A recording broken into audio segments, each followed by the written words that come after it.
लो जनाब माशाल्लाह ब्लैक बीतल अमृतसरी माशाल्लाह पठ ने 3.5 ਤੋਂ 4 महीना दी गब्बण पठ है बिल्कुल वाइट आख दे विच ने ते माशाल्लाह खूबसूरती माशाल्लाह पठ दी चेक करो माशाल्लाह गर्दन दी लंबाई जबरदस्त कन्ना दी चौड़ाई और लंबाई जबरदस्त बिल्कुल वाइट आख कुंडली वाले सिंग माशाल्लाह फेस ब्यूटी जबरदस्त वेल कमाल दी वेखो जी कोई ऐसा पॉइंट नहीं जेड़ा इस पठ दे विच घट होवे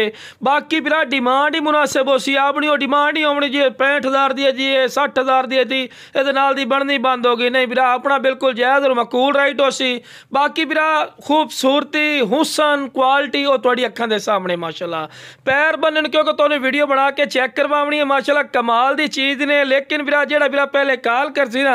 इंशाअल्लाह अल्लाह दे फजल करम नाल फायदे च रसने और रेट भी बिल्कुल जायज़ और मकूल हो सी ते लो ਵੀਰਾ फ्रैश दो दांदी ने वेखो हाइट कद भी कमाल दा ते फ्रैश दो दांद ते लो ਵੀਰਾ हवाना चड्डा वेखो माशाल्लाह जिवें माशाल्लाह फ्रीजन गाई होंदी ना इस तरह दा हवाना चड्डा मजीद भी इस वधावना है पिया कि तुहानू पता है भी आखिरी महीने मजीद भी हवाना चड्डा बनावना है और अल्लाह खैर कीते 1.5 लीटर दुध आराम नाल देसी विरा ते जिस विरा नू चाहिए जनाब जल्दी जल्दी राबता करके मुनासिब कीमत ते लै सकदे।